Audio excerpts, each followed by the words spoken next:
کوثر پر نبی صلی اللہ علیہ وسلم نے فرمایا کہ میں اپنی امت کو 3 چیزوں سے پہچانوں گا۔ صحابہ نے پوچھا نا یا رسول اللہ صلی اللہ علیہ وسلم اتنی کربوں دنیا ہوگی، آپ اپنی امت کو کیسے پہچانیں گے؟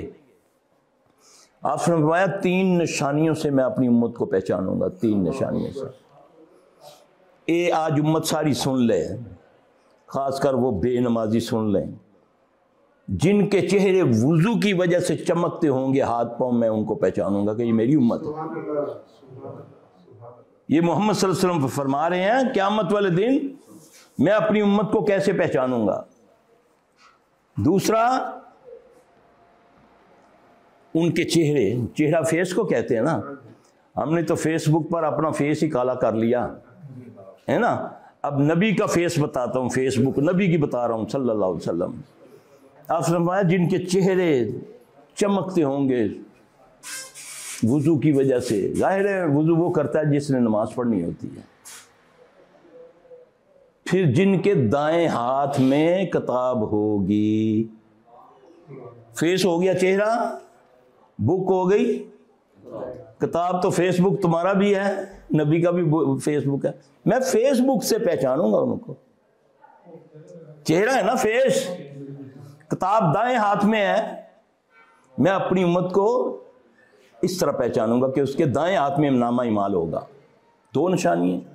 تیسرا، جو فن بلوغت پر پہنچنے سے پہلے جن کی اولاد فوت ہو جاتی ہے، وہ اس پر اللہ کی رضا سمجھ کر صبر کرتے ہیں، واویلا نہیں کرتے، تو ان کے وہ چھوٹے بچے ان کی چھنگلی انگلی پکڑ کر ان کو جنت کی طرف لے جاتے ہیں۔ یہ میں اپنی امت کو اس سے پہچانوں گا۔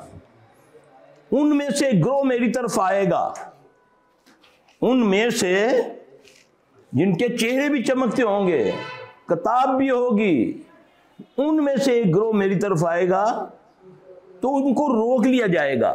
یہ بڑا حساس معاملہ ہے میرے بھائی، یہ میں آپ کو بتا دوں، دین کا معاملہ بڑا حساس ہے، ہم نے بڑا لائٹلی لیا ہوا ہے۔ ان کو روک لیا جائے گا، میں کہوں گا آنے دو بھی، یہ مجھ میں سے ہیں، میں نے پہچان لیا کہ یہ میری امت ہے۔ آواز آئے گی نہیں، ہم جانتے ہیں کہ یہ آپ کی امت ہے، مگر یہ وہ لوگ ہیں جنہوں نے آپ کے دنیا سے جانے کے بعد دین میں اپنی مرضی کی چیزیں ڈال دیں، اپنی مرضی کی چیزیں نکال دیں۔ تو میں وہاں پر یہ کہوں گا، محمد صلی اللہ علیہ وسلم فرما رہے ہیں، صحیح حدیث ہے، امت کا کہا جا رہا ہے، امت میں سے ایک گروہ کو روکا جائے گا۔ دعا کرو اللہ ان میں سے ہمیں نہ کرے، اللہ ہمیں نہ کرے۔ میں ادھر کہوں گا سہکن دفع کرو ان کو، دفع کرو، ڈالو ان کو، پھر ان کو گھسیٹ کر دوزخ میں ڈال دیا جائے گا۔ محشر میں جب محمد صلی اللہ علیہ وسلم حوض کوثر پر کہہ دیں گے کہ ان کو دور کر دو، مجھ سے دور کر دو، آج میرا دل چاہتا ہے میں دین کے اندر شامل کر لیتا ہوں۔ کفار نے تو اب شروع کیا قرآن کی تدلیل کرنی، تم نے کب سے شروع کی ہوئی ہے؟ جب قبروں پر لکھا دیتے ہو قرآن، جب ان پر کتے بلیاں اترتی ہیں، جب چادریں چڑھاتے ہو، جب بندہ مر جاتا ہے اس کے پاؤں پر بھی قرآن لکھا ہوتا ہے۔ یہ قرآن کی توہین نہیں ہے؟ کہتے ہو لگاتے یہ فلاں کمپنی نے جوتے کے نیچے نبی کا نام لکھ دیا، اللہ کا نام لکھ دیا، تم نبی صلی اللہ علیہ وسلم کے جوتا بنا کر اس کے نیچے لکھتے ہو، کلمہ نہیں لکھتے۔